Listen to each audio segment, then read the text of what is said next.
الحكم العادل اللطيف الخبير مالك الملك ذو الجلال والإكرام المقسط الجامع الغني المغني المانع الضار النافع النور الهادي البديع الباقي الوارث الرشيد الصبور الحليم العظيم الغفور الشكور العلي الكبير الحفيظ الحسيب الجليل الكريم الرقيب المجيب الواسع الحكيم المجيد الباعث الشهيد الحق الوكيل القوي المتين الولي الحميد المحصي المبدئ المعين المحيي المميت الحي القيوم مالك الملك ذو الجلال والإكرام المقسط الجامع الغني المغني المانع الضار النافع النور الهادي البديع الباقي الوارث الرشيد الصبور الله الواجد الماجد. Assalamualaikum warahmatullahi taala wabarakatuh. Alhamdulillah wa syukrulillah wassalatu wassalamu ala Rasulillah wa ala alihi wa sahbihi wa man wala. Rabbi israh li sadri wa yassir li amri wa hlul 'uqdatam min lisani yafqahu qawli. Subhanaka la ilma lana illa ma 'allamtana innaka antal alimul hakim. La haula wala quwwata illa billahil aliyil azim. Yang berusaha lagi dihormati Akhi Muhammad Afiq, seterusnya kepada barisan pengurusan dan kepimpinan Yapim Smart Ventures dan Yapim, kemudian untuk sahabat-sahabat saya, warga kerja Yapim Smart Venture dan Yapim yang dikasihi sekalian. Alhamdulillah, syukur kepada Allah SWT kerana dengan izin serta limpah kurnianya, hidayah dan taufiknya, Allah Subhanahu Wa Taala memilih kita untuk berada di taman syurga pada pagi ini. Dan insya-Allah mudah-mudahan apabila kita serius dan fokus untuk berada di taman syurga di dunia ini, iaitu di majlis ilmu ini, mudah-mudahan itulah yang menjadi sebab untuk turunnya rahmat daripada Allah Subhanahu Wa Taala di hari akhirat kelak. Maka dengan rahmat itu kita berharap akan masuk ke dalam taman syurga yang hakiki dan abadi di hari akhirat nanti, insya-Allah. Mudah-mudahan. Pada pagi ini saya ingin berkongsi satu tajuk yang saya kira penting, iaitu bawa cinta kita ke syurga. Bawa cinta kita ke syurga. Jadi saya akan insya-Allah berkongsi tentang apa itu cinta dan kepentingan cinta itu di dalam keluarga atau rumah tangga, dan bagaimana usaha kita untuk membawa cinta kita di dalam rumah tangga, iaitu cinta antara suami dan isteri, cinta di kalangan ibu bapa dan anak-anak, supaya semuanya insya-Allah mudah-mudahan akan berkumpul di dalam syurga.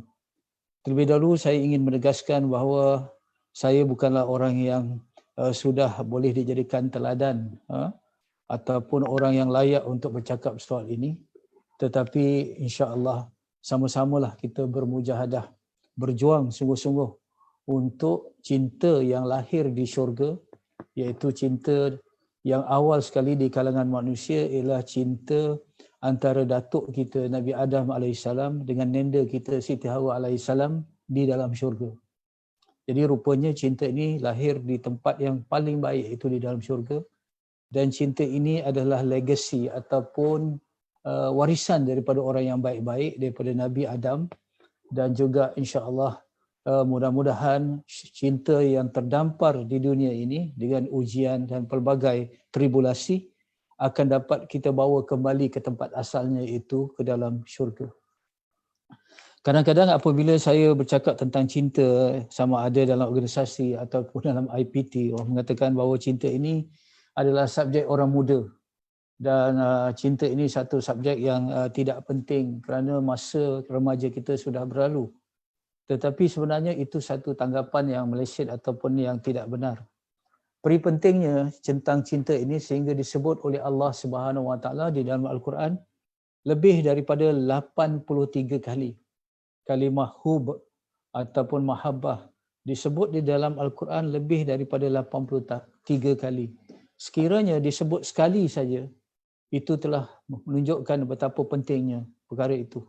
Sebab Allah Subhanahu Wa Taala tidak akan sekali-kali memasukkan sesuatu yang bersifat pinggiran dan picisan di dalam kitabnya yang mulia dalam Al-Quran. Jadi kalau disebut sekali pun penting, apatah lagi kalau disebut sehingga lebih daripada 83 kali. Sebab itu kalau kita tengok dalam surah Al-Baqarah ayat 165, Allah Subhanahu Wa Taala menegaskan wallazina amanu asyaddu hubbalillah, dan orang-orang beriman itu sangat bersangatan cintanya kepada Allah Subhanahu Wa Taala. Itu kita lihat. Dan juga Rasulullah sallallahu alaihi wasallam pernah menegaskan apabila satu ketika Rasulullah sedang memberi kuliah, seorang Arab Badui daripada pedalaman bertanya, bila berlaku kiamat? Soalan itu diulang-ulang 3 kali. Dan akhirnya apabila usai kuliah, Rasulullah SAW menjawab soalan Arab Badui itu dengan satu soalan. Begitulah kebijaksanaan Rasulullah SAW. Bila ditanya bila berlaku kiamat, Rasulullah SAW bertanya balik, apa yang telah engkau persiapkan untuk menghadapi kiamat itu? Rasulullah bertanya kepada orang Arab Badui. Orang Arab Badui itu terus menjawab, aku belum menyediakan dengan banyak solat, aku belum menyediakan dengan banyak berpuasa dan sedekah, tetapi apa yang aku persiapkan untuk menghadapi kiamat ialah rasa cinta yang sangat mendalam kepada engkau ya Rasulullah. Maka Rasulullah membalas, seseorang itu akan bersama dengan orang yang dicintainya di hari akhirat kelak. Jadi persoalan cinta ni penting kerana siapa yang kita cintai di dunia, itulah petunjuk bagaimana kita akan bersama dengan orang yang kita cintai di dunia bila kita di hari akhirat kelak. Jadi alhamdulillah, mudah-mudahan kita cinta orang yang baik-baik, kita cinta para ulama, orang-orang yang soleh, dan insya-Allah mudah-mudahan kita akan bersama dengan orang yang soleh itu, dan terlebih lagi cinta kita kepada Rasulullah sallallahu alaihi wasallam. Mudah-mudahan kita akan bersama dengan orang yang kita cintai itu Rasulullah sallallahu alaihi wasallam di dalam syurga kelak insya-Allah. Allahumma rzuqna, kita doakan sungguh-sungguh. Pentingnya cinta hingga Rasulullah SAW mengajar kita berdoa. Pertama, ini doa yang diwarisi daripada Nabi Ibrahim alaihissalam. Rasulullah SAW mengajar kita berdoa, ya Allah, aku mohon cintamu. Pertama, kita mohon cinta Allah. Yang kedua, Rasulullah SAW mengajar kita berdoa, ya Allah, berikanlah, kurniakanlah cinta daripada orang yang mencintaimu. Kita nak cinta makhluk ataupun cinta manusia, tetapi manusia itu mencintai Allah. Pertama, kita minta cinta Allah. Yang kedua, kita minta cinta orang yang mencintai Allah. Dan yang ketiga, kita diajar untuk berdoa supaya cintai segala sesuatu yang membawa kepada cinta Rasul Allah Subhanahu Wa Taala. Macam kerja kita ni, jadikanlah ibadah, jadikanlah tempat untuk kita menegakkan sunnah Rasulullah sallallahu alaihi wasallam. Kita cinta kerja kita, dan insya-Allah apabila kita jadikan kerja kita sebagai ibadah, kerja kita untuk menegakkan sunnah Rasulullah sallallahu alaihi wasallam, itu juga termasuk dalam cinta segala sesuatu yang dapat membawa kepada cinta Allah. Baik, yang pentingnya apabila kita ada isteri ataupun ada suami, iaitu pasangan kita, doakanlah supaya pasangan kita, kalau kita seorang isteri, suami kita, kalau kita seorang suami, isteri kita, terdiri daripada orang yang mencintai Allah. InsyaAllah, kalau kita sungguh-sungguh ya berdoa, mudah-mudahan kita akan juga ya tergolong daripada orang yang mencintai Allah.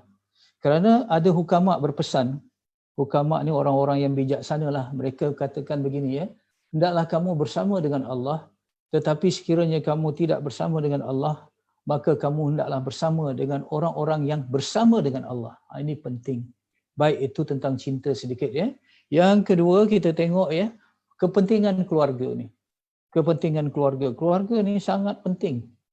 Justru dalam surah At-Tahrim, Allah Subhanahu Wa Taala mengingatkan, bahkan memberi amaran ya kepada suami khususnya ya, iaitu dengan firman daripada Allah Subhanahu Wa Taala, a'udzubillahi minasyaitonirrajim, qu anfusakum wa ahlikum nar.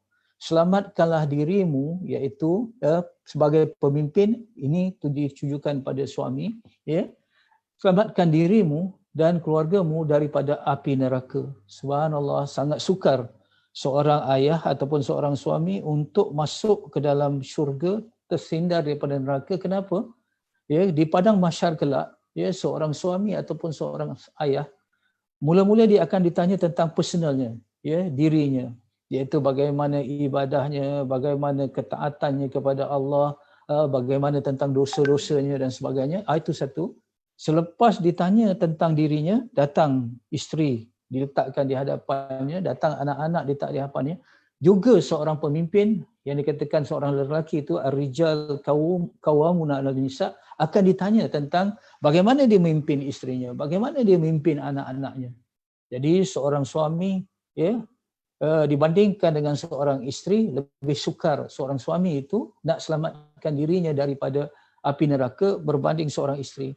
Ya, kalau isteri ni ada 4 saja. Orang wanita ni kena jaga 4. Yang pertama jaga solat dia, yang kedua jaga puasa dia, yang ketiga dia jaga maruah diri dia, yang keempat dia taat pada suami. 4 ni dah membolehkan dia masuk ke dalam syurga. Tapi seorang suami ataupun seorang lelaki banyak kira bicaranya. Banyak perkara-perkara yang akan ditanya satu, iaitu tentang ya, isterinya, tentang anak-anaknya. Jadi ini perkara sangat penting untuk kita jaga sungguh-sungguh. Kemudian saya ingin memetik sabda Rasulullah sallallahu alaihi wasallam. Rasulullah menegaskan, khairukum li ahlihi. Kamu yang terbaik ialah kamu yang terbaik dengan keluarganya. Artinya ukuran kita, indikator kita, petunjuk kita, benchmark kita, kalau kita nak kenal orang yang baik, tengok bagaimana dia dengan keluarganya. Kalau seorang lelaki, bagaimana dia dengan isteri dan anak-anaknya lah. Kalau seorang perempuan, bagaimana dia dengan suaminya, dengan anak-anaknya dan sebagainya.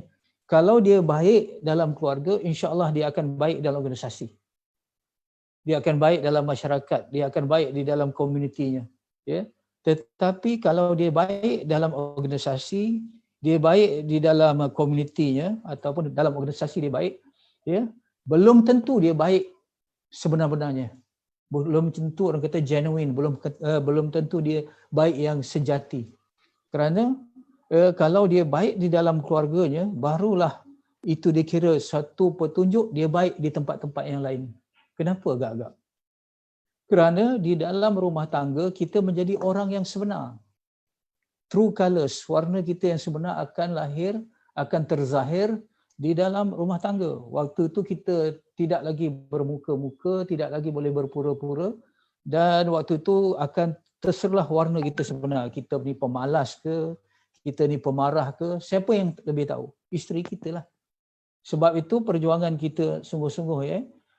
Ada ungkapan yang berbunyi, kita yang sebenar ialah ketika kita bersendirian. Kita yang sebenar ialah ketika kita bersendirian. Ditambah lagi, kita yang sebenar ialah ketika kita berada di rumah kita bersama dengan ahli keluarga kita. Ya, macam saya ya. Kalau di depan ni, orang boleh tengoklah lahiriah saya. Mungkin saya boleh berlakon-lakon, tetapi isteri saya lah yang faham memahami saya, paling memahami saya.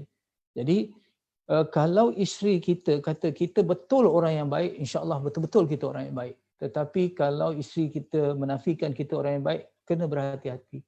Sebab itu Rasulullah sallallahu alaihi wasallam, ya, kebaikannya itu diakui oleh orang yang paling hampir dengannya. Siapa dia? Siti Aisyah radhiyallahu anhu wa radhiyallahu anha, ya, ummahatul mukminin, pernah ditanya bagaimana Rasulullah sallallahu alaihi wasallam tu pribadinya, perilakunya. Apa jawab Siti Aisyah? Wa kana khuluqul Quran. Ya, Rasulullah tu, ya, akhlaknya adalah akhlak Al-Quran. Jadi kebaikan Rasulullah sallallahu alaihi wasallam tu telah, ya, terzahir di dalam rumah tangganya sendiri. Sebab tu Rasulullah baik kepada seluruh umat. Saya teringat satu kajian yang dibuat oleh majalah Fortune. Majalah Fortune ni majalah ekonomi, ya. Mereka buat kajian di kalangan CEO yang bertaraf world class, CEO yang bertaraf world class. Mereka buat kajian bukan nak kaji kepada kepimpinan mereka di dalam organisasi, tetapi kepimpinan mereka di dalam rumah tangga. Bagaimana kepimpinan CEO yang bertaraf world class ni dalam rumah tangga sendiri. Hasilnya sangat mengejutkan, ya. Ya, 90% rumah tangga yang bertaraf world class ni hancur, berantakan. Jadi mereka berjaya di peringkat makro tetapi mereka gagal di peringkat mikro. Tetapi tidak pada Rasulullah sallallahu alaihi wasallam. Baginda terlebih dahulu berjaya memimpin keluarganya, sebab itu Rasulullah berjaya memimpin masyarakat, negara dan dunia. Sebab tu, ya, selalu saya katakan untuk berjaya memimpin ummah kena terlebih dahulu berjaya memimpin orang rumah. Ya. Untuk berjaya untuk memimpin ummah, ya, mesti kita berjaya terlebih dahulu memimpin orang rumah. Kerana segala-galanya bermula daripada rumah kita, ya. Sebab itu kalau kita lihat, ya, dalam khutbah wida. Khutbah wida ni khutbah yang paling di saat Rasulullah sallallahu alaihi wasallam nak diangkat ataupun nak wafat, ya. Khutbah wida ni khutbah yang terakhir di padang Arafah, ya.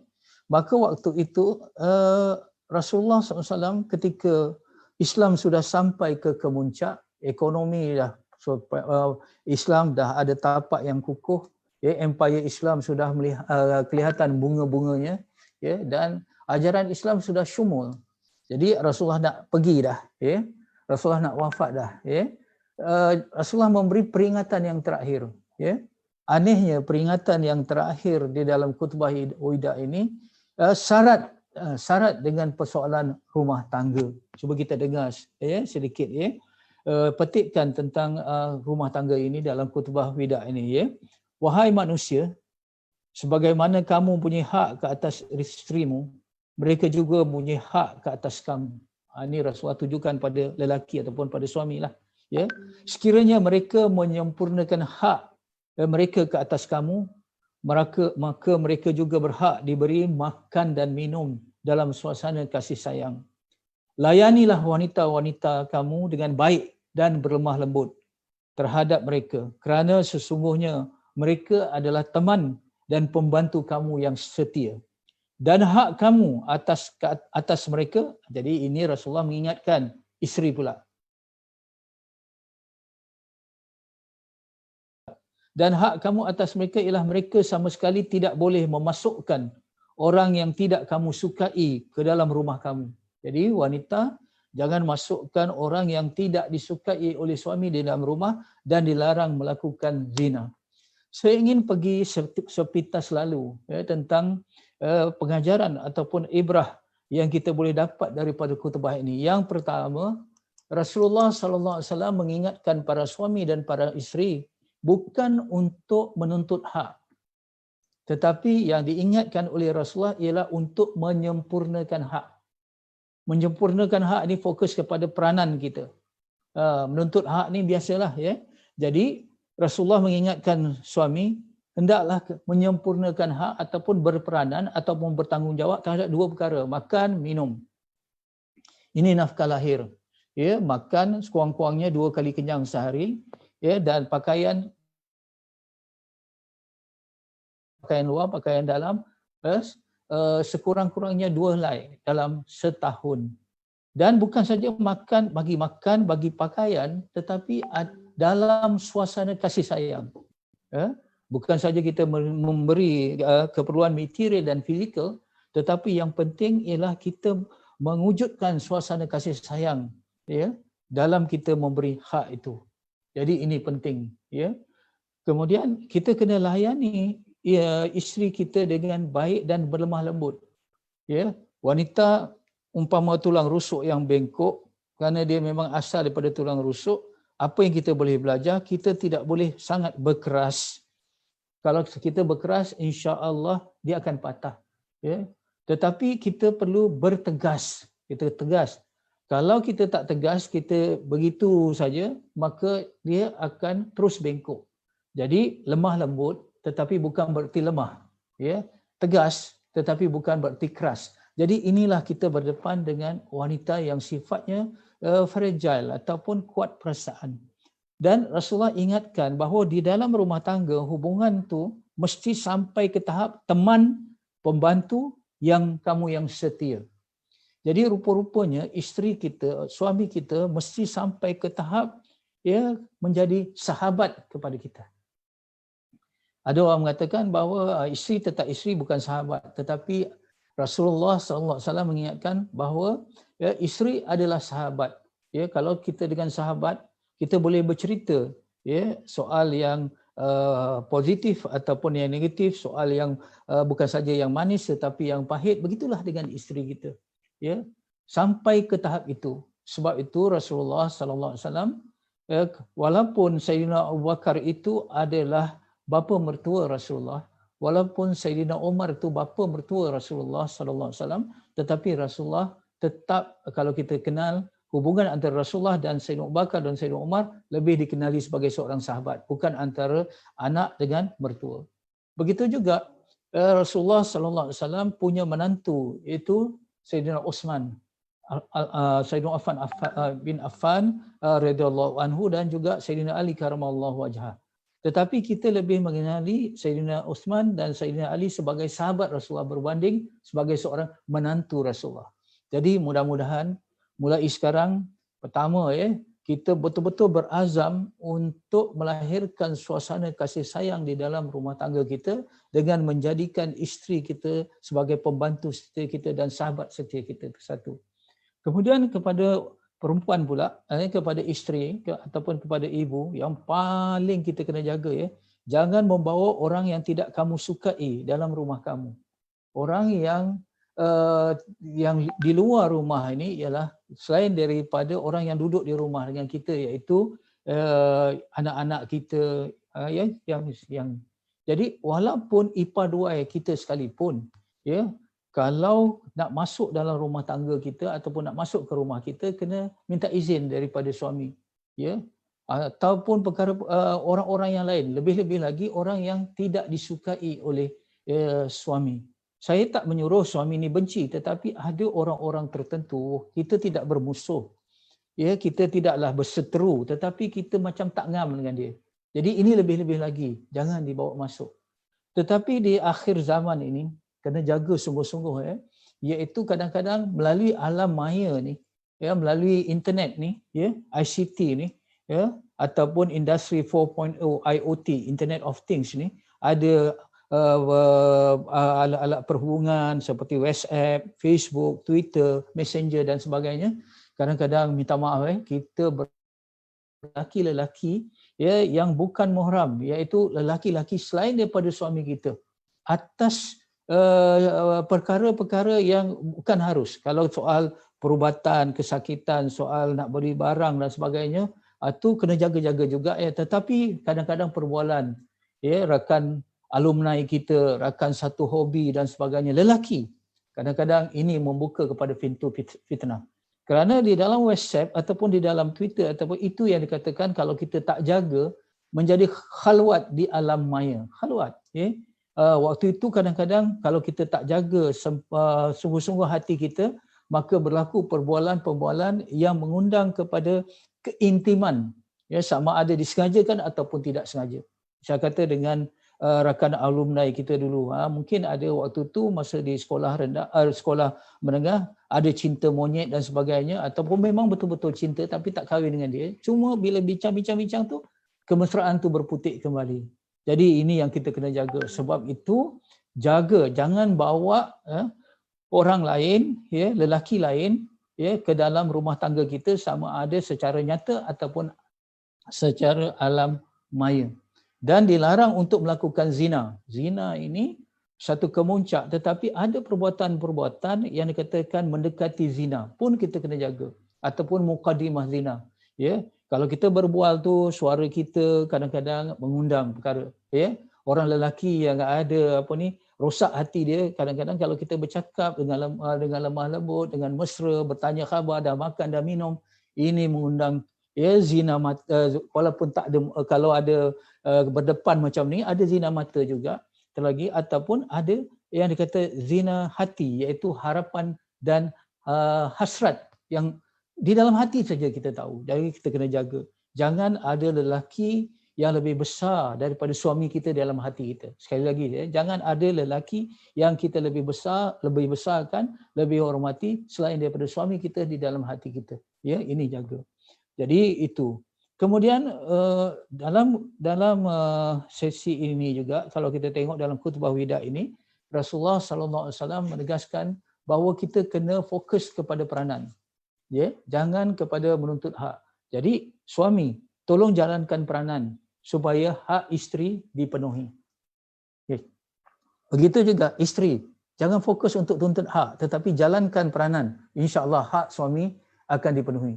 Jadi kalau suami dan isteri masing-masing fokus dan tumpuan kita adalah untuk menyempurnakan hak, maka insya-Allah antara suami dan isteri ini akan terpenuhi haknya. Apabila sama-sama kita fokus pada peranan, insya-Allah hak masing-masing akan dipenuhi. Tetapi kalau kita lebih fokus kepada menuntut hak berbanding daripada menyempurnakan peranan, maka waktu itu akan berlaku berantakan. Dan orang yang boleh fikir, orang yang boleh fokus kepada menyempurnakan hak, hanya orang yang ada kasih sayang. Orang yang ada kasih sayang dalam hatinya. Orang yang ada kasih sayang, keinginannya untuk memberi lebih daripada nak menerima. Menyempurnakan hak ini memberi, menuntut hak adalah untuk menerima. Orang yang ada kasih sayang lebih fokus untuk memberi berbanding menerima, dan ini akan menjadikan harmoni dalam rumah tangga. Ya, selalunya kita tengok bila kita tanya isteri nak kasih sayang suami tak? Nak. Tanya kepada suami nak kasih sayang isteri tak? Nak. Tetapi kenapa selalu dalam rumah tangga terjadi perpisahan ataupun perceraian, ataupun kadang-kadang dah tak harmoni lagi kerana hukum kasih sayang dilanggar. Kasih sayang ni ada macam hukum juga. Kalau dulu kita belajar tentang matematik, ada hukum dia, belajar tentang fizik, F is equal to MA, yang kita belajar dulu lah, teorem-teorem Pythagoras dan sebagainya, dia ada hukum dia. Kasih sayang pun ada hukumnya. Apa dia hukum kasih sayang? Dengar hukum kasih sayang berbunyi, hendaklah kita beri dulu, baru kita mendapat. Rupa-rupanya selama ini walaupun kita nak kasih sayang, tetapi semakin tandus dan gersang kasih sayang dalam jiwa kita kerana kita melanggar hukum kasih sayang. Iaitu kita lebih fokus untuk mendapat berbanding untuk memberi kasih sayang. Jadi sebab itu kena fokus kepada memberi, dan kasih sayang ini kalau kita lihat ada kaitannya dengan hubungan kita dengan Allah Subhanahu Wa Taala. Sebab itu makin akrab hubungan kita dengan Allah, insya-Allah makin intim hubungan kita antara suami dan isteri.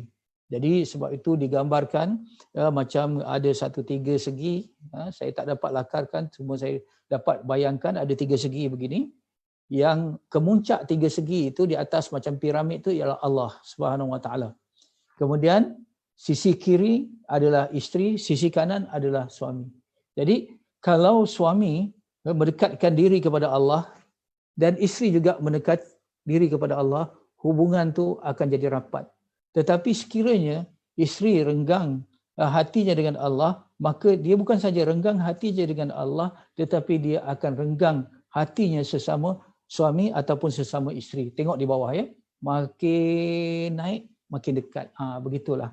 Jadi ini yang penting.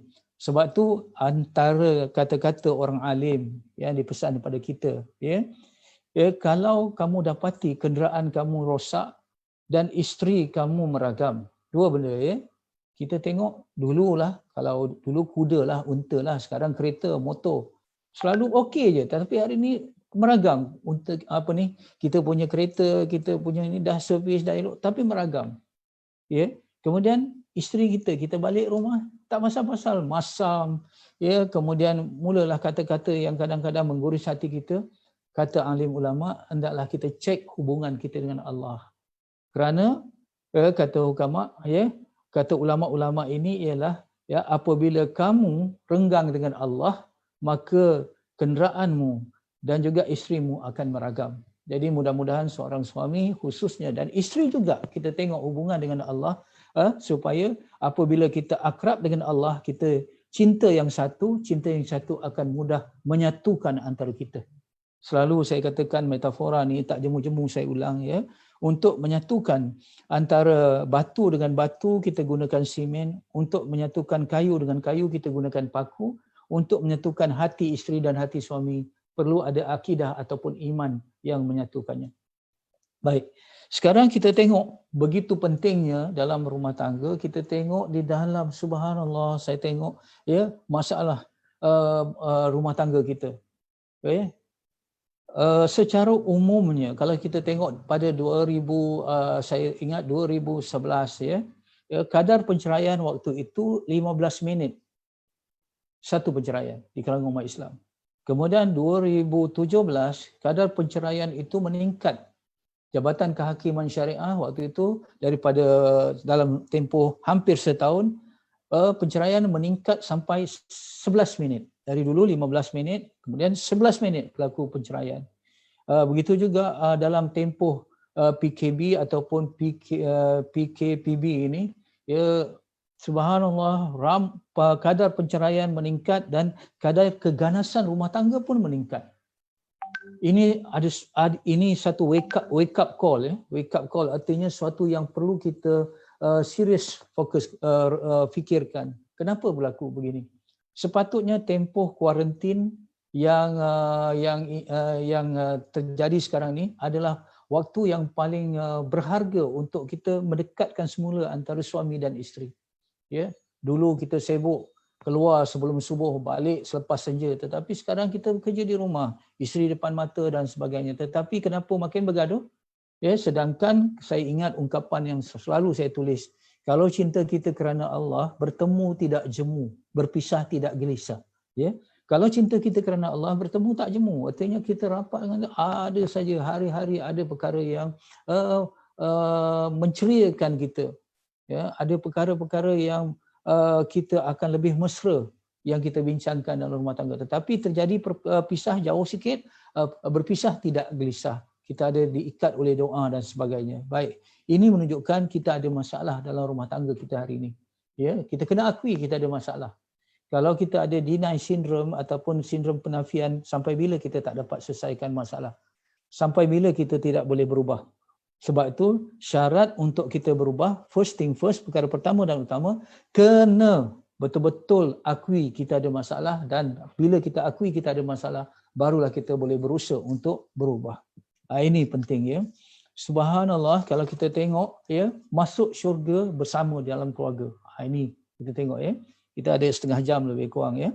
Masuk syurga bersama keluarga ni ada nasnya, ya. Di dalam Al-Quran, Allah Subhanahu Wa Taala dalam surah Ar-Ra'd ayat 22 hingga 23. Kita tengok dah.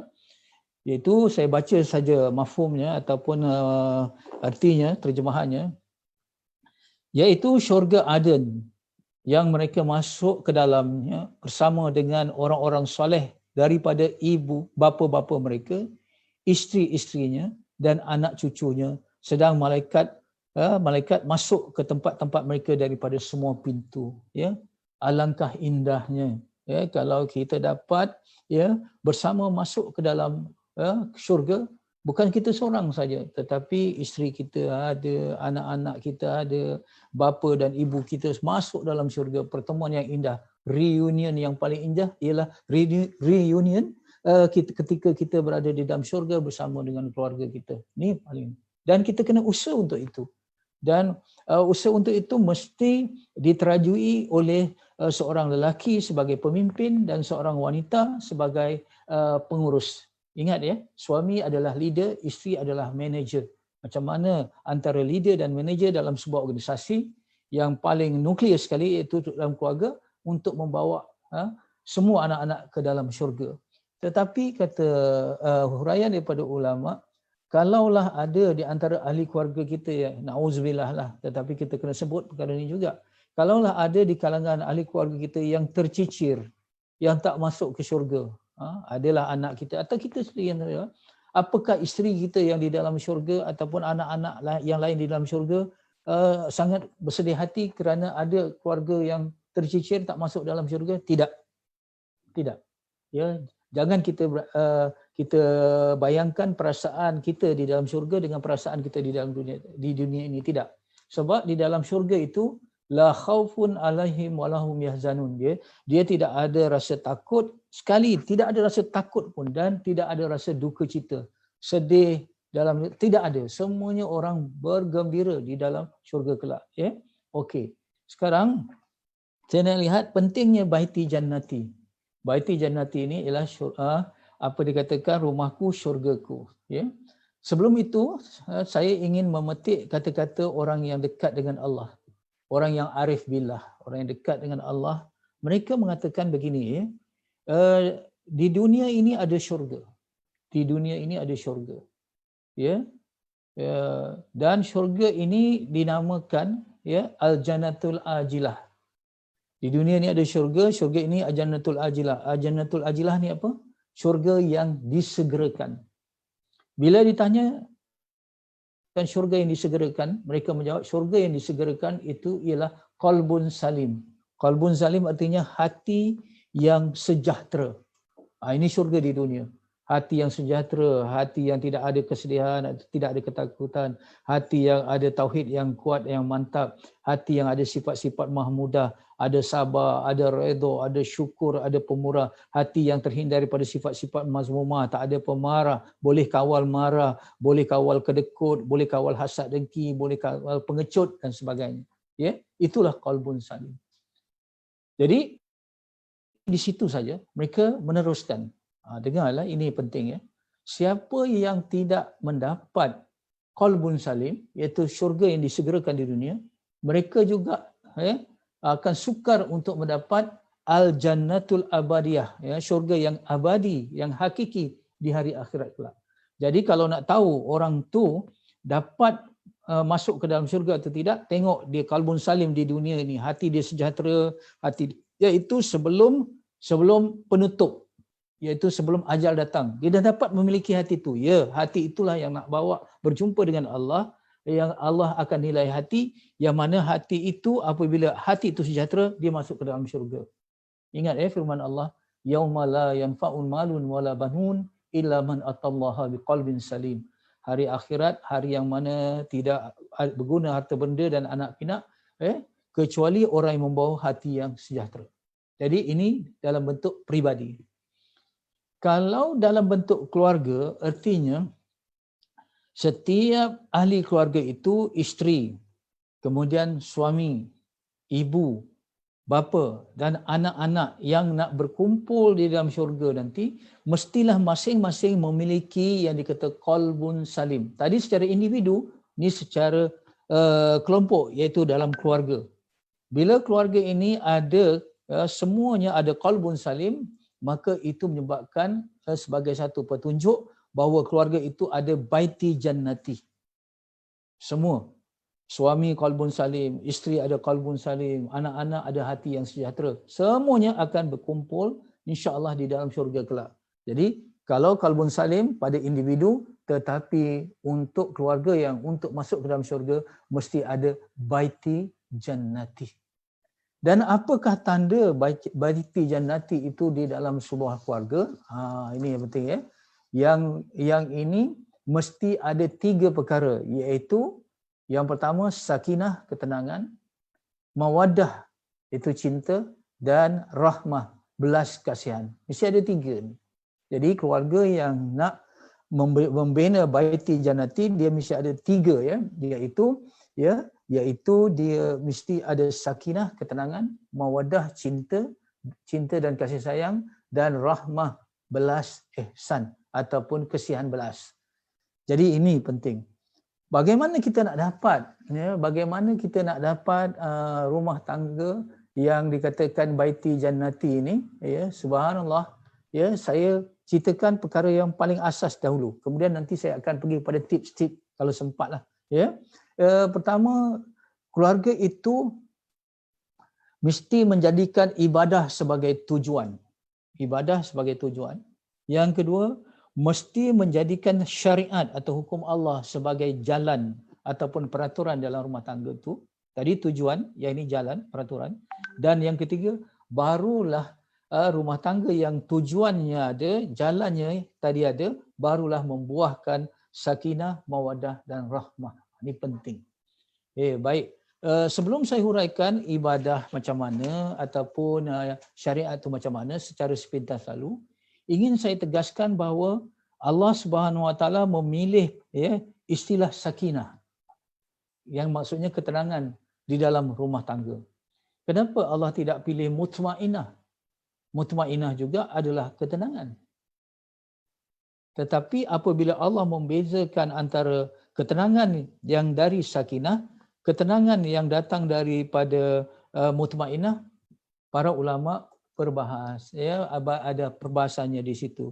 Subhanallah, mereka mengatakan bahawa sakinah adalah ketenangan yang dapat dihasilkan, yang tercapai ataupun yang dimiliki selepas berlakunya gelombang ujian ataupun tribulasi ataupun krisis.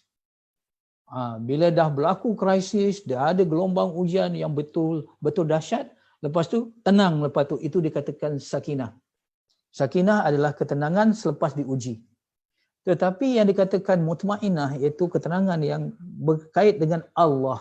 Ini terus kait Allah. Tadi dengan keluarga adalah awal-awal lagi dah tenang, terus tenang. Apabila kita berhubung dengan Allah Subhanahu Wa Taala, terus tenang. Dia tidak ada ujian dan sebagainya.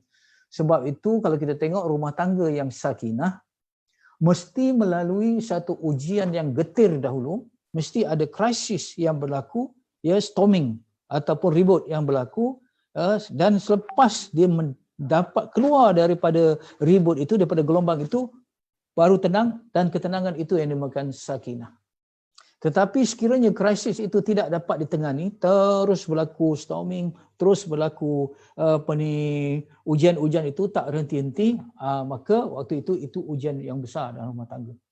Sebab itu kalau kita lihat di dalam kaunseling perkahwinan ataupun ilmu-ilmu tentang perkahwinan, mereka mengatakan satu keluarga yang nak mencapai keharmonian mesti terlebih dahulu melalui satu krisis, yang dengan krisis itu dapat diselesaikan hasil daripada makin serasi, makin sebati hati antara suami dan isteri selepas berlaku krisis itu.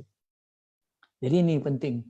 Sebab tu keluarga Rasulullah sallallahu alaihi wasallam sendiri diuji. Pernah Rasulullah yang meninggalkan tetapi tidak menceraikan sebulan lamanya isteri-isterinya. Rasulullah duduk di masjid. Itu juga apabila berlaku krisis. Bukan artinya kepimpinan Rasulullah tidak hebat, tetapi itu adalah satu modal untuk kita belajar. Kalau rumah tangga Rasulullah itu tidak berlaku krisis, semuanya aman damai, macam mana kita nak belajar bagaimana Rasulullah menghadapi kerana isteri, bagaimana Rasulullah nak memaafkan isteri, bagaimana isteri Rasulullah memaafkan. Subhanallah, semua ini ada di dalam hadis yang apabila berlaku dalam rumah tangga kita, kita ada rujukan. Jadi ini hikmahnya kenapa krisis juga berlaku dalam rumah tangga Rasulullah, bukan untuk menjejaskan ataupun mengguris kehebatan Rasulullah SAW, tidak. Tetapi hanya itu sebagai satu yang ditakdirkan supaya umatnya belajar daripada krisis itu, insya-Allah. Baik. Pertama tentang ibadah saya teringat satu prinsip dalam satu buku rumah tangga yang saya baca. Dia kata, jangan mencari bahagia dalam berumah tangga, tetapi yang lebih penting kita fikirkan ialah cuba jadikan rumah tangga kita tujuannya adalah ibadah. Tujuan rumah tangga itu adalah untuk beribadah kepada Allah Subhanahu Wa Taala. Jadi apabila kita fokus tujuan untuk beribadah, bahagia akan datang dengan sendirinya. Ini penting. Jadi supaya kita nampak isteri kita, suami kita apabila kita berkahwin adalah untuk ta'awun, untuk kerjasama antara dia dan kita untuk sama-sama menjadi hamba Allah yang baik dan khalifah yang memberi kebaikan. Jadi tujuan rumah tangga kita mesti diselaraskan dengan tujuan hidup kita. Tujuan hidup kita untuk jadi hamba Allah yang baik dan tujuan hidup kita untuk menjadi khalifah yang memberi kebaikan. Jadi rumah tangga kita mindset kita fikir rumah tangga aku adalah wadah ibadah, wadah untuk aku memberi kebaikan sebagai khalifah. InsyaAllah rumah tangga kita akan bahagia. Tetapi kalau sebaliknya kita hanya memikirkan kebahagiaan diri kita, Allah Subhanahu Wa Taala kita abaikan, tujuan nak jadi hamba Allah kita abaikan, tujuan untuk jadi khalifah kita abaikan, percayalah tidak akan ada ketenangan dan kebahagiaan. Sebab tu ikut saja Islam, rumah tangga kita akan bahagia. Ya, ini penting. Ya, supaya sebab itu kita dengan isteri kita macam sayap, dua sayap. Isteri kita sayap kiri, kita sayap kanan. Apabila bertemu sayap kiri dan kanan, barulah burung itu boleh terbang untuk menuju destinasinya. Begitu juga dikatakan di dalam hadis, apabila seorang lelaki berkahwin, sempurnalah separuh daripada agamanya, 1/2 daripada agamanya sempurna apabila dia dah berkahwin. Dan tinggal separuh lagi untuk dia sempurnakan selepas berkahwin. Jadi ini penting. Jadi apabila kita jadikan Allah Subhanahu Wa Taala sebagai center ataupun sebagai tumpuan dan tujuan dalam rumah tangga kita, percayalah insya-Allah Allah akan jaga rumah tangga kita. Cari selalu dulu dalam rumah tangga kita ni bagaimana kita nak jadikan rumah tangga ini satu tempat yang paling kondusif, sama ada lahiriahnya ataupun dari segi dalamannya, supaya rumah tangga kita mesra ibadah. Ini penting. Justru apabila kita menjadikan tujuan kita dalam rumah tangga untuk Allah, kerana Allah, maka waktu itu kita akan dapat melebur dan melunturkan ego kita. Ingat yang paling menjarakkan antara kita dengan isteri kita, bukan saja isteri kita, tetapi dengan orang lain juga, ialah takabur. Ya, takabur ini ataupun ego ini, dia ada 3 sifat dia. Yang pertama, dia merasakan diri dia yang baik. Yang kedua, dia memandang hina orang lain. Dalam konteks ini, dia memandang hina pasangan dia, merendahkan pasangan dia. Dan yang ketiga, dia menolak kebenaran. Jadi, kalau ada ego dalam rumah tangga kita, selalunya suami dia mudah marah, isteri mudah merajuk. Bukan merajuk sikit-sikit lah, kalau sikit-sikit ni biasalah orang perempuan merajuk. Lelaki marah ni sikit-sikit biasalah, takkan tak ada marah. Tetapi yang dia tidak boleh manage, dia tidak boleh urus lagi kemarahan pada diri. Sikit-sikit marah. Kalau marah tu subhanallah, ya, dengan kata-kata yang kesat, dengan tangan kaki semua naik dan sebagainya. Kerana apa? Kalau isteri, kalau ada suami yang ego, yang mudah marah dan mudah merajuk pada isteri, ini petanda Allah kecil di hati. Kalau Allah besar di hati, ego ataupun takabur akan luntur dan lebur. Ini penting. Jadi kita kena jaga sungguh-sungguh. Dan apabila kita ego, maafkan saya, kita sukar menjadi pendengar yang baik. Ya, sebab kita rasa dah jadi baik, kita dah baik, kita lebih baik daripada dia, macam mana kita nak dengar? Ya, sedangkan kalau dalam rumah tangga dengar, the first duty of love is to hear. Tugas cinta yang pertama ialah mendengar. Sebab tu kekasih yang paling baik ialah kekasih yang pendengar yang paling baik kepada pasangannya. Ya, sebab itu Allah Subhanahu Wa Taala ialah kekasih yang tertinggi. Ya, zat yang maha tinggi yang menyintai hamba-Nya. Sebab itu Allah namanya As-Sami'. Begitu ya Rasulullah SAW dengan sifat Rauf dan Rahimnya, Rasulullah seorang pendengar yang baik. Rasulullah bukan saja mendengar orang besar-besar. Rasulullah boleh mendengar seorang anak di tepi jalan menangis. Kenapa anak tu menangis? Rasulullah bertanya, dare to be little. Rasulullah bukan saja boleh mendengar cakap kawan-kawannya, tetapi Rasulullah SAW juga sahabat-sahabatnya, Rasulullah SAW juga tega dan rela mendengar cakap musuh-musuhnya. Subhanallah. Jadi kalau ada takbur, maka kita tidak boleh menjadi pendengar yang baik. Bila kita sudah tidak jadi pendengar yang baik, tugas cinta sudah diabaikan. Kerana tugas cinta yang pertama ialah menjadi pendengar yang baik. Ingat bila saya katakan pendengar yang baik, don't just hearing, but listening. Hearing ni kadang-kadang kita dengar dengan telinga saja. Mata kita ke lain, hati kita ke lain, gitu saja. Tetapi yang dikata listening ialah kita dengar dengan telinga, mata kita tengok, mata isteri kita, ada hubungan mata ni penting kerana jendela bagi hati ialah mata. Jadi bila kita ada hubungan mata, baru ada hubungan hati. Ini penting. Apabila kita mendengar dengan telinga, kita hanya ada simpati, memahami. Tetapi kita bila mendengar dengan telinga, mata dan hati, kita ada empathy, iaitu kita merasai. Ini penting dalam rumah tangga. Jadi sebab itu nak jadi tujuan rumah tangga ni, yang perkara yang pertama, ya, kita kena meletakkan Allah Subhanahu Wa Taala ya sebagai pusat penyatuan hati kita. Kan mendirikan rumah tangga selalu dikatakan mendiri masjid. Bila kau nak berdiri masjid lagi? Maksudnya masjid disamakan dengan rumah tangga. Masjid tu apa? Daripada perkataan sujud. Sujud tu kepada apa? Kepada Allah. Jadi kalaulah dulu ya pertemuan kita antara suami dan isteri kerana Allah, maka jangan lupakan Allah semasa kita melayari ataupun menjalani rumah tangga kita sekarang, ya, alam rumah tangga kita sekarang. Jadi sebab itu penting ya. Baik, yang kedua kita tengok ya, syariat. Syariat ini jalan. Kalau tujuan tadi adalah ibadah ataupun adalah tujuan, maka takkan sampai tujuan kalau kita tidak melalui jalan. Jalannya ialah syariat. Syariat ni 5 je. Yang pertama wajib atau halal. Yang kedua haram. Yang ketiga sunat, yang keempat makruh, yang kelima harus. 5 hukum hakam Allah ini mesti menjadi term of reference, rujukan bersama dalam rumah tangga. Contoh ya, apabila berlaku krisis antara suami dengan isteri, apabila berlaku perbalahan ataupun perbezaan, perselisihan antara suami isteri, isteri pandangan dia A, suami pandangan dia B, ya. Maka pandangan A dan B ini mesti dirujuk kepada syariat. Yang mana yang lebih tepat?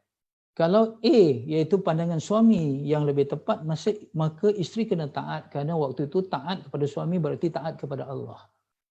Kalau sebaliknya pula, pandangan B iaitu pandangan isteri yang tepat ya, mengikut syariat, maka suami kena menerima pandangan isteri. Waktu itu dia bukan kena queen control, tidak. Tetapi justru dia mentaati Allah kerana pandangan isteri itu lebih dekat dengan syariat atau peraturan daripada Allah Subhanahu Wa Taala. Saya datangkan contoh supaya kita nampak ya, apabila kita berada di jalan raya ya, di sana ada lampu isyarat. Ya, 4 persimpangan ada lampu isyarat. Hijau di sebelah sini jalan. Yang di sebelah sana berhentilah sebab dia lampu merah. Di sebelah sini kuning adalah bersedia untuk berhenti. Maka rumah tangga dalam rumah tangga yang menjadikan syariat sebagai rujukan, dia akan macam mana kenderaan tadilah. Taklah berlaku pertembungan. Kalau sini dah berhenti, sana berjalan. Tapi kalau dua-duanya ia tidak mengikut ya syariat, tidak mengikut peraturan, dan konteks ni lampu isyarat tadi, ya, dia kata yang ini merah pun saya nak jalan, dia ikut nafsu dia. Yang hijau memang dah jalan, yang kuning pun berjalan, maka berlakulah pertembungan, ya. Jadi sebab itu kita perlu tahu tentang syariat, kena belajar tentang hukum hakam Allah. Supaya hukum hakam Allah ni, kerana ada majlis ilmu, kita tahu yang mana halal, yang mana haram dalam kehidupan kita supaya menjadi rujukan bersama apabila berlaku pertengkaran ataupun berlaku krisis. Apabila kita jaga hukum Allah, apa reward ataupun ganjaran yang akan kita dapati? Ya, sabda Rasulullah sallallahu alaihi wasallam, ihfazullah yahfaz. Ya, kalau kamu jaga Allah, Allah akan jaga kamu. Ya, jaga Allah tu mana mungkin kita sebagai hamba yang lemah nak jaga Allah yang Al-Qahar, Al-Jabbar, yang hebat, perkasa dan sebagainya. Tapi jaga Allah maksudnya mentaati hukum Allah. Saya terkejut ya apabila saya pernah hadir dalam satu forum tentang rumah tangga ya. Sahabat saya ahli panel ya, daripada Jabatan Agama ataupun orang yang betul-betul rapat dengan kes-kes rumah tangga, dia kata majoriti perceraian berlaku ya, apabila 2 perkara dilanggar di dalam rumah tangga. Pertama, ya, ramai berlaku perceraian kerana tidak solat. Yang kedua, tidak membayar zakat. Jadi apabila hukum Allah iaitu solat yang wajib ini ya sudah dilanggar, zakat yang wajib ini sudah dilanggar ya, kita tidak ada lagi yang dikatakan hati yang lembut, hati yang diikat oleh syariat. Sebab tu dalam Quran kata fa'allafa baina qulubikum ya wa'tasimu bihablillah ya. Maksudnya hendaklah hati kita boleh dilembutkan tadi dengan Allah, dengan mengingati Allah, dengan iman. Kemudian wa'tasimu bihablillah, hendaklah kamu bersatu dalam tali Allah. Tali Allah ni apa? Syariat. Dia mengikat kita dalam rumah tangga. Ini penting ya. Sebab itu dalam rumah tangga kita kena jaga dua perkara. Yang penting ialah perkara solat dalam rumah tangga. Kalau tempoh sekarang kita di Selangor lah, kita di Kuala Lumpur, Lembah Kelang ni khususnya, kita masih lagi tak dapat solat di masjid dan surau, solat dah berjemaah di rumah. Ya, tetapi bersama dengan isteri. Jaga solat berjemaah ni. Kemudian yang kedua, jaga makan berjemaah. Makan berjemaah ni penting kerana bukan saja makan berjemaah ni kita akan lebih ceria makan ramai. Kalau seorang, setengah orang kata tak selera, kalau ramai-ramai selera. Itu satulah. Tetapi apabila kita makan berjemaah, jemaah itu barakah. Jemaah itu rahmat. Ya, jadi apabila kita makan berjemaah, subhanallah, jangan diam-diam, makruh. Hukumnya kalau kita makan senyap-senyap je. Hendaklah kita banyak berbual yang menceriakan. Dan perbualan semasa makan, kata ulama, ya, kata orang-orang yang arif, perbualan semasa makan ialah perbualan yang positif saja. Ceria dengan anak-anak kita. Jangan waktu makan tu, itulah masa kita tegur. Kenapa tak solat tadi? Kenapa begini? Kenapa? Tak. Masa makan, pilih subjek-subjek yang menceriakan. Supaya kita, orang kata, enjoy masa makan. Ini penting. Kerana hablum minan nas dalam sebuah rumah tangga, nak tahu dia okey tidak okey, lihat pada makan berjemaah. Hablum minallah, rumah tangga itu dilihat pada solat berjemaah, insya-Allah. Begitu juga Al-Quran. Mesti dibudayakan di dalam rumah tangga kita. Mesti ada bacaan Al-Quran. Jangan jadikan rumah tangga kita pusara. Kerana rumah yang tidak dibacakan dengan Al-Quran, kata di dalam hadis, umpama pusara. Mana mungkin dalam pusara kita membina cinta. Sebab itu, kalau kita kadang-kadang, saya ada tengok dulu, dari filem-filem Korea, dia kata satu ungkapan, izinkan saya ingat ni. Dia kata perkahwinan adalah pusara kepada percintaan. Perkahwinan adalah pusara kepada percintaan. Artinya percintaan tu bagus, cantik, indah, tetapi apabila berkahwin dia menjadi pusara kepada percintaan. Kalau kita padankan, kita rujuk kepada Al-Quran dan hadis dan sebagainya. Kenapa jadi pusara? Kerana hati-hati di dalam rumah tangga itu tidak lagi terikat dengan Al-Quran. Sebab Rasulullah kata, rumah yang tidak dibacakan Al-Quran umpama kuburan. Jadi, walaupun kita cinta macam nak rak dulu, ya, kita macam cinta memang betul-betul daripada hati, tapi ingatlah, hanya Allah yang boleh mengekalkan cinta. Hanya cinta yang kekal, iaitu kepada Allah, cinta kepada yang kekal, boleh mengekalkan cinta kita. Ini penting.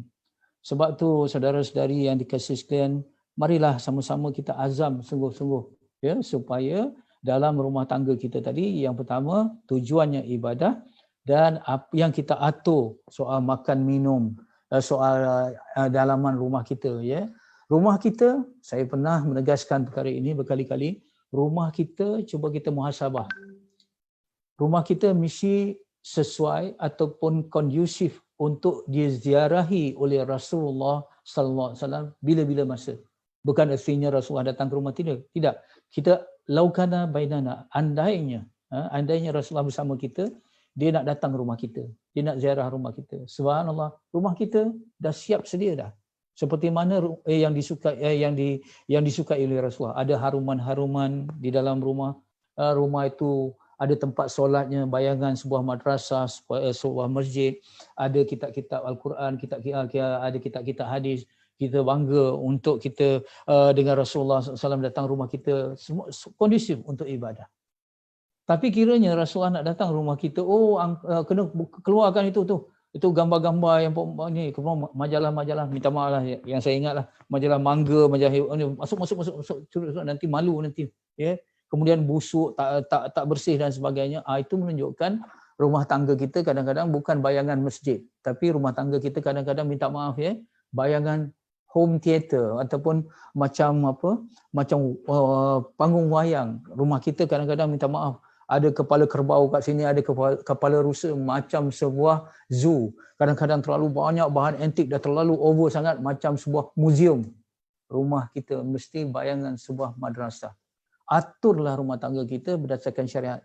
Ada tempat solat berjemaah, di sana ada tempat kitab-kitab dan buku-buku untuk kita mentelaah, ya, dan ada tempat untuk mengambil wuduk yang baik dan sebagainya. Subhanallah, sejadahnya tersidai dengan baik, ya kan, dan sebagainya. Oh subhanallah. Inilah yang cuba sama-sama, ya, saya dan anda sama-sama kita cuba melaksanakannya. Dan akhir sekali, barulah apabila kita menanam benihnya iaitu ibadah, tumbuhlah pohonnya iaitu syariat, dan akhirnya berbuahlah yang dikatakan akhlak. Akhlak itulah yang dikatakan kelembutan dalam rumah tangga. Petanda Allah Subhanahu Wa Taala nak berikan kebaikan dalam sebuah rumah tangga ialah apabila Allah kurniakan kelembutan. Kelembutan itulah buah kepada kasih sayang, iaitu akhlak di dalam rumah tangga. Jadi ini yang saya katakan perkara yang paling penting. Sebab itu hadis riwayat Ahmad, Rasulullah sallallahu alaihi wasallam menegaskan, sesungguhnya jika Allah menghendaki kebaikan bagi sebuah keluarga, maka Allah akan memasukkan kelembutan ke dalam hati-hati mereka. Ada kelembutan dalam hati. Kalau bersalah, mudah minta maaf. Ya, kalau orang minta maaf, mudah, ya, dimaafkan. Kadang-kadang kita tak. Kadang-kadang kita sukar memaafkan hatta isteri kita, hatta suami kita. Jadi ingat, ya, memaafkan adalah satu tingkat untuk kita lebih sayang. Sebab tu dikatakan, pertama forgive. Yang kedua, forget. Yang ketiga, balik love. Forgive, forget, love. Jadi apabila kita memaafkan, insya-Allah ambil masa yang lama untuk sedikit masa yang lama untuk melupakan. Ya, jadi kadang-kadang kita tak boleh melupakan walaupun kita dah memaafkan, tapi biarlah. Ya, kadang-kadang itu satu proses healing. Ya, maksudnya macam lukalah tangan ada. Ya, lama-lama parut tu akan hilang. Sebab tu masa juga adalah makhluk yang Allah pilih untuk mengumbat kelukaan pada hati kita. Dan akhirnya insya-Allah kita boleh menyayangi antara satu sama lain. Sebab tu saya katakan akan berlaku satu krisis yang besar dalam rumah tangga kita, bukan menakut-nakutkan, tetapi itu sunatullahnya, krisis yang besar. Daripada situlah akan berlaku proses yang dikatakan forgive. Ya, dan daripada forgive itu lama-lama akan forget, dan akhirnya terbinalah cinta, ya, kali kedua yang lebih teguh, lebih ampuh, iaitu love, ya, kasih sayang. Tak sempat nampaknya saya nak menghuraikan apa itu sakinah, apa itu mawaddah, itu rahmah, dan apa tips-tips yang membawa kepada itu. Tapi cukuplah saya meletakkan dasar dan asas kepada sebuah rumah tangga yang bahagia. Yang saya dah katakan, bukan kita nak mementingkan diri kita. Untuk mementingkan diri kita, kita nak bahagia je dalam rumah tangga. Dulukan hak Allah, iaitu jadikan rumah tangga kita ibadah. InsyaAllah apabila kita menunaikan hak Allah, apabila kita kejar keredaan Allah, insyaAllah hak dengan manusia Allah akan permudahkan.